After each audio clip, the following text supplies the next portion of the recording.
नमस्कार प्रेक्षक हो, तुमच्या आवडत्या मालिकेच्या आजच्याच म्हणजे 3 फेब्रुवारीच्या भागात तुम्ही पाहणार आहात. इकडे मंगल अष्टका पूर्ण होतात, सगळेजण खुश असतात.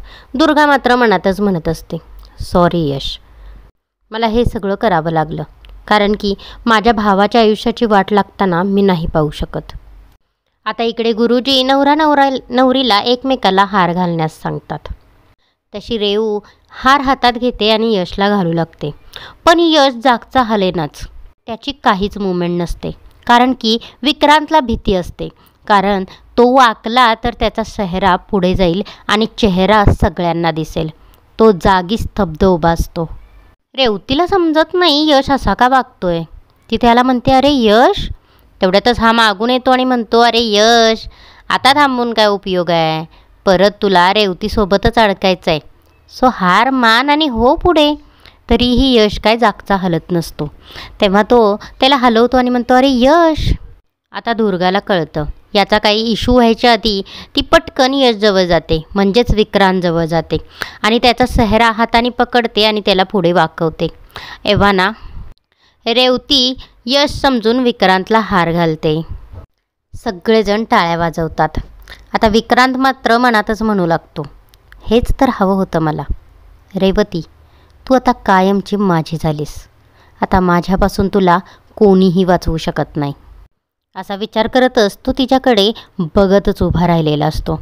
एवढ्यातच एजीचं लक्ष विक्रांतच्या हाताकडे जातं. विक्रांतच्या हातात काहीही नसतं. एजेला आठवतं सकाळीच यशच्या हातात काळा दोरा बांधला होता. एजनी आईला विचारलेलं असतं, हा काळा दोरा का?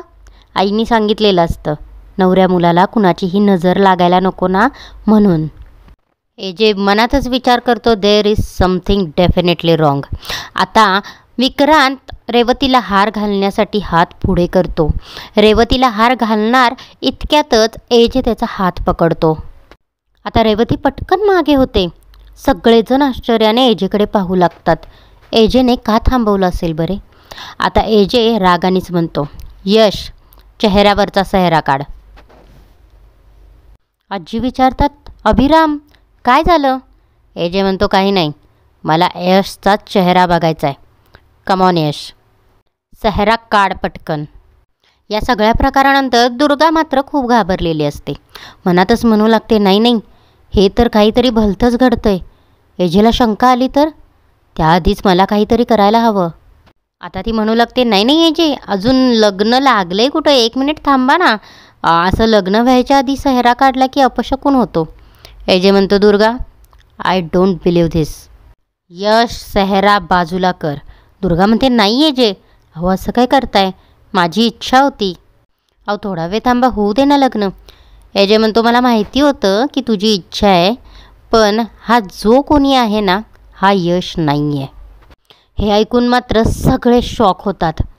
किशोर मनातच म्हणू लागतो, या लग्नात गोंधळ होणार हे मला माहिती होतं, पण हा काहीतरी वेगळाच गोंधळ सुरू आहे. इथे यश नाही म्हणजे यशच्या जागी विक्रांत आहे की काय? पण या सगळ्या गोंधळात लीलाचा खेळ संपला असेल म्हणजे मिळवलं. दुर्गा म्हणू लागते, एजे असं कसं शक्य आहे? यशच्या लग्नात यशच्या जागी दुसरा कुणीतरी असेल, असं काय बोलताय तुम्ही? राहू दे, चल चल यश, तू हार घाल, असं म्हणून ती विक्रांतला फोर्स करू लागते. आता मात्र एजे हात आडवा घालतो आणि म्हणतो, थांब दुर्गा. इकडे यशला बांधून ठेवलेलं पाहून घाबरलेली लीला ड्रायव्हरच्या मदतीने यशच्या तोंडावर पाणी मारते आणि त्याला शुद्धीत आणण्याचा प्रयत्न करते. यशही थोड्या वेळाने शुद्धीत येतो. आता लीला त्याचे हातपाय बांधलेले असतात ते सोडते, त्याला मोकळं करते.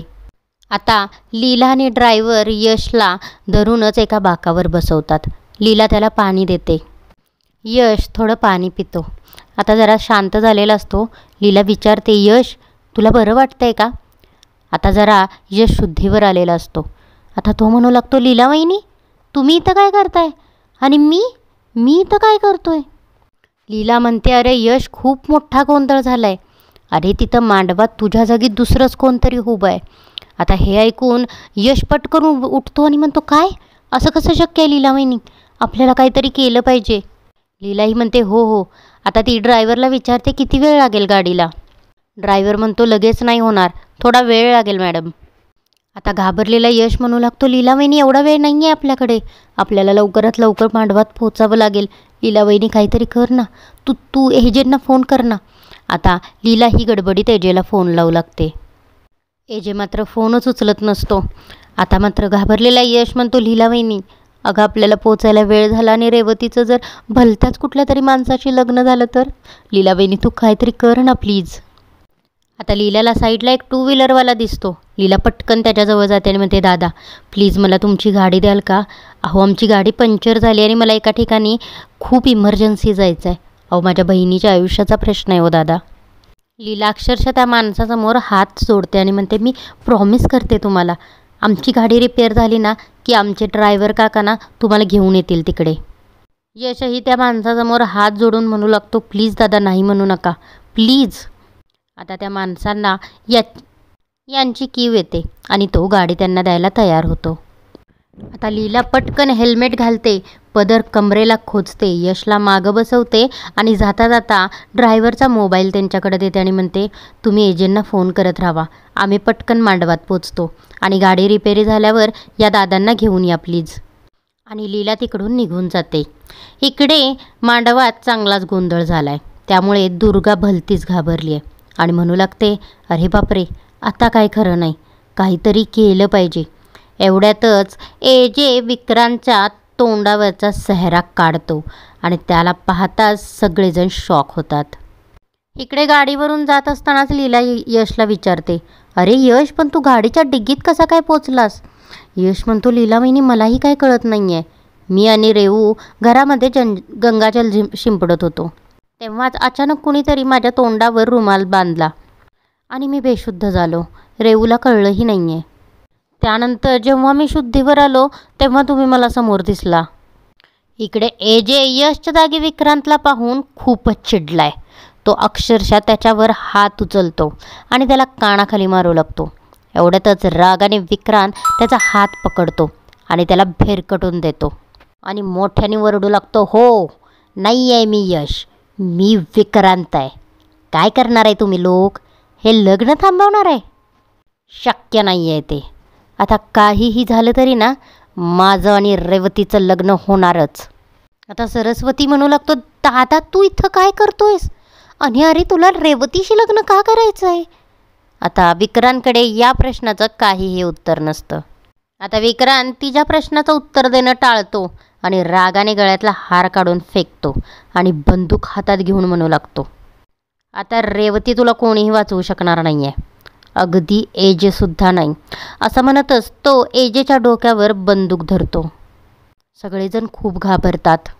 आता विक्रांत सगळ्यांना धमकी देतो, जागेवरून कुणी हलायचं नाही, नाहीतर मी एजेला गोळी घालीन. एवढ्यातच तिथं लीला आणि यश धावत पोचतात. विक्रांतने एजेच्या डोक्यावर बंदूक धरलेली पाहून लीला खूप घाबरते. एजे लीलाला हात दाखवूनच थांबण्यास सांगतो. इकडे दुर्गाला यश मांडवात आल्याने मोठा धक्का बसलेला दिसतोय. तो एवढ्यातच विक्रांत म्हणू लागतो, या या या लीला तुझं पण वेलकम आणि नवरदेव, ओह सॉरी एक्स नवरदेव, तुमचं पण स्वागत आहे. आत्ता खरा ड्रामा सुरू होणार आहे. असं म्हणतच विक्रांत एकदा एजेकडे बंदूक करत असतो तर एकदा लीलाकडे. आता एजेला अंदाज येतो की विक्रांत गोळी झाडणार आहे. तेवढ्यातच विक्रांत लीलाकडे बंदूक करतो आणि लीलावर गोळी झाडतो. आता एजे क्षणाचाही विचार न करता लीलाच्या आडवा उभारतो आणि लीलाची गोळी स्वतःच्या हातावर घेतो. लीला एजेला गोळी लागलेली पाहून खूप घाबरते. सगळेच जण खूप घाबरतात. एजे त्यातूनही पोलिसांना फोन करायला सांगतो आणि लीलाला विचारतो, तू ठीक आहेस ना? एवढ्या तिकडे विक्रांतला सगळ्यांनी पकडलेलं असतं आणि त्याची बंदूक हिसकावून फेकून दिलेली असते. आता एजे रागातच विक्रांतजवळ जातो आणि त्याच्या फाटकन खानाखाली मारतो आणि म्हणतो, तुला मी वॉर्न केलं होतं, माझ्या बहिणीकडे वाकड्या नजरेनं पाहायचं नाही, तरीही तू या लग्नात घुसलास, यशला किडनॅप केलंस, हाऊ डेअर यू, असं म्हणत दुसरी कानाखाली मारतो. आता तुझा खेळ संपलाय विक्रांत. ज्या दिवशी तू जेलमधून बाहेर आलास आणि माझी माफी मागायला माझी घरी आलास ना, तेव्हाच मला कळलं होतं तू कधीही सुधारणार नाहीस. केवळ सरस्वती आणि आईमुळं मी गप्प बसलो, पण मला खात्री होती तुझ्यासारखा माणूस कधीही सुधरू शकत नाही. अरे चांगलं आयुष्य होतं तुझ्याकडे, एक चांगली बायको होती, जॉब होता, खूप चांगलं आयुष्य तू जगू शकला असतास. पण तू तुझ्या स्वतःच्या हाताने हे सगळं गमावलंयस. एजे पुन्हा एक कानाखाली मारत म्हणतो, हे आजवरच्या तुझ्या प्रत्येक नाटकासाठी. अनेक कानाखाली मारत म्हणतो, हे आजवर तू ज्या ज्या मुलींना फसवलंस, त्यांचा गैरफायदा घेतलास त्याच्यासाठी. आणि एक कानाखाली मारत म्हणतो, ही सरस्वतीचा विश्वासघात केल्यासाठी. पुन्हा एक मारत म्हणतो, हे लीलावर गोळी झाडल्यासाठी. आता पुन्हा एक कानाखाली मारत म्हणतो, हे लीलाच्या आयुष्यात मन्या म्हणून येण्यासाठी. आता हे ऐकून सगळेच जण शॉक होतात. आई विचारू लागते, मन्या? एजे म्हणतो, हो आई, मन्या. जेव्हा मी पहिल्यांदा ह्याला भेटलो होतो ना, तेव्हाच मला कळलं होतं, हा दुसरा तिसरा कोणी नाही, हा विक्रांत आहे. मला माहिती होतं म्हणूनच हा माझ्यासमोर येत नव्हता, मला अवॉइड करत होता. आता सगळ्यांनाच मन्याचे दिवस आठवू लागतात. सरस्वतीलाही वाईट वाटतं. आता ती म्हणू लागते, एजे त्यानं मुद्दाम केलं नसेल हो. आता एजे चिडतो आणि म्हणतो, शडाप सरस्वती, बास.